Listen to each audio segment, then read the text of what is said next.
Well, as you guys know, I talked about Lovecraft a few weeks ago with my friend Jason Furman, kind of talking about his legacy, his work, the themes he played with, and kind of not to be redundant, but talking about mainly the legacy he has left in the world of speculative fiction, particularly the world of horror. But here I am talking about talking about Lovecraft once again, or well, something adjacent to Lovecraft. I'm going to quit stalling. Let's get into this before I start rambling on too much.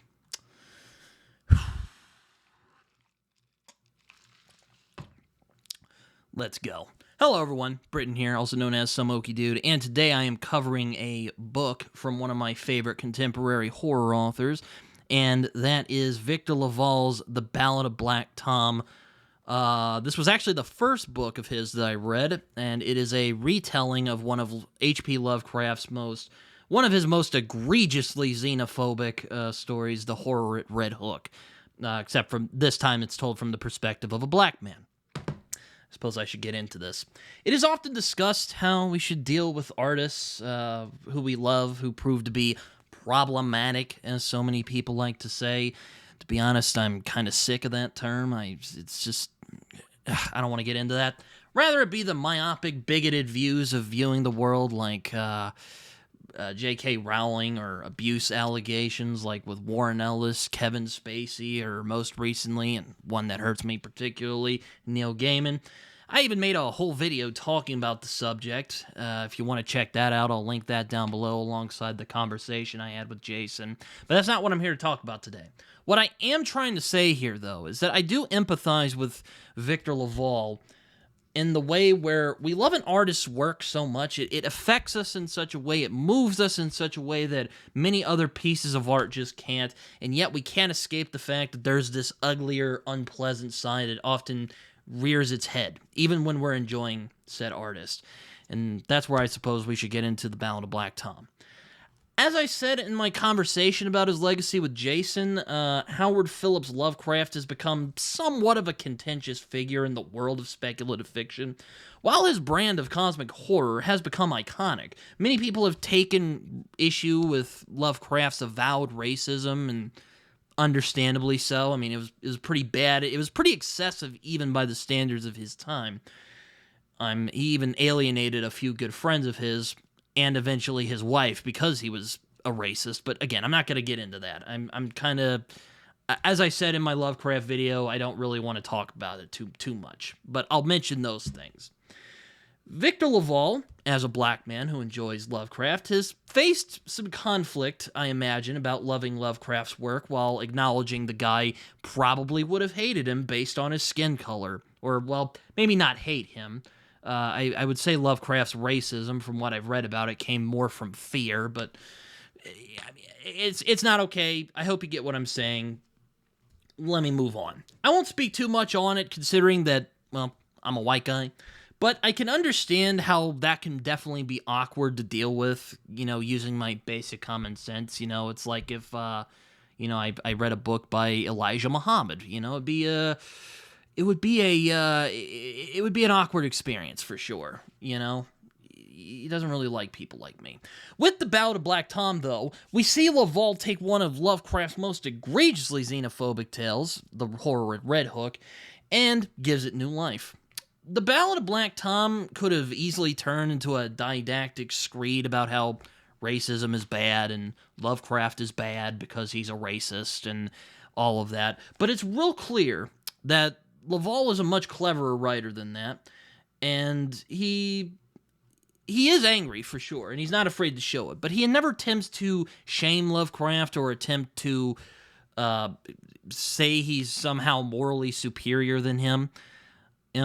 And as a matter of fact, there is clear that LaValle has a lot of love for Lovecraft's particular brand of horror, and it flows through in this story unashamed. Though I would say that this story is more of an urban fantasy than Lovecraft's brand of cosmic horror.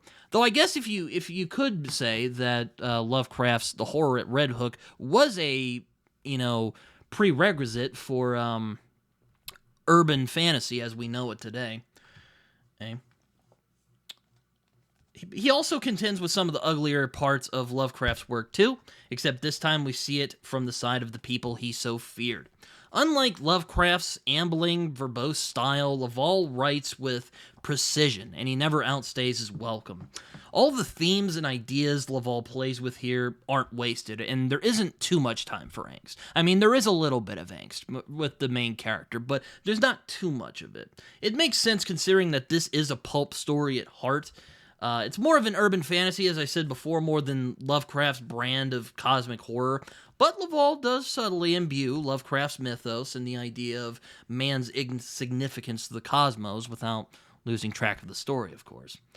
One of the major themes of this story is complicity. We particularly see this with the character of Detective Malone.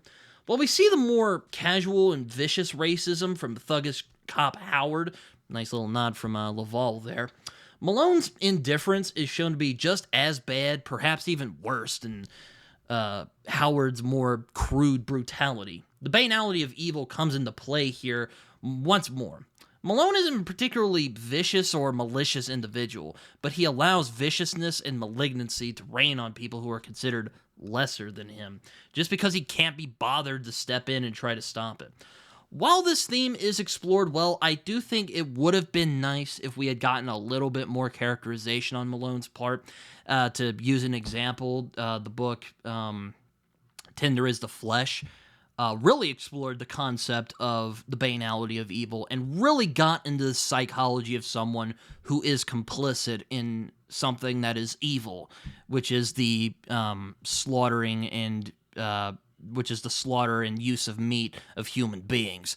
We don't really get a lot of that in this. I do really wish we had gotten a little more of characterization from Malone. I mean, we get enough for who he is. He's kind of this guy who doesn't really hurt anybody, and he's not really I don't know if I would call him a good man by any stretch, at least by our standards nowadays. But again, like I said, he's not malicious. He's just indifferent. And, well, he does pay for it. I won't spoil how, but he does eventually pay for it. But I do wish we had gotten some more exploration into who Malone is as a character, why he feels the way he does. I guess it makes sense because this is technically Black Tom's story. But I think it could have made the themes of complicity and standing aside while other people are getting hurt, I think it could have been a lot stronger if we had gotten some more characterization from Malone. See a little more of his headspace. Yet, the story that we get in the Ballad of Black Tom is ultimately a tragic one, about how a man loses everything he cares about and then ends up losing his soul in his attempt to avenge his losses. LaValle does what Lovecraft wouldn't, or just plain didn't know how to do, and that is give his character an actual motivation. One of my big gripes with Lovecraft's stories is how so many of his characters just passively accept that they're pawns in a bigger game between forces that they don't understand. Now, I won't be obtuse here. I can understand how one might not really know what to do in a situation like that. You know, you might figure out that your cousin is actually a fish person, and oh shit, you're also part fish person, and you're basically a harbinger of the apocalypse. I mean, I get it. I understand that you probably won't know what to do, but Jesus Christ, Howard. Fucking make it believable how they passively accept it. Don't just have them passively accept it. I'm getting ahead of my. I'm getting a little too ranty. I mean, Lovecraft, baby, sweetie, honey. It could not have killed you to at least try to explain how someone could come to accept taking on or even joining the side of eldritch abominations. But he never did, and that really annoys me. But okay, I'm not sequitur. LaValle gives the titular character a supervillain origin story. He gives an ample motive to why someone would actually join eldritch abominations, forces of the unknown. I would even say, like I said before, I got a little ahead of myself, but like I said before, this almost feels like a supervillain origin story of sorts. And yet somehow, it makes complete sense within the context of the story. Black Tom is in a world that doesn't accept him for reasons he can't control. Why wouldn't he join beings who seek to destroy that world? In the end, The Ballad of Black Tom is a thoughtful, entertaining pulp romp from the pen of a seasoned hand. While I think The Devil in Silver is my favorite of LaValle's work, and I have also covered that book, I will link that down below if you guys want to see that, I do still have a soft spot for The Ballad of Black Tom, probably because it was my first read from LaValle, and it is a very good one. It's also a really good, spooky read for this Halloween season, and yet another really good book from one of our most promising contemporary horror writers, or whatever the hell LaValle is. He likes to blur genres a lot, so take that with what you will. But Ballad of Black Tom is a very good book, and it's also a very good spooky read. It's a very quick read, doesn't take too long. Like I said, the prose in this is very precise. He never outstays his welcome. And it's exactly what it's meant to be, which is quite nice. Though I do think there could have been even a little more expansion into some of the themes he was playing with here.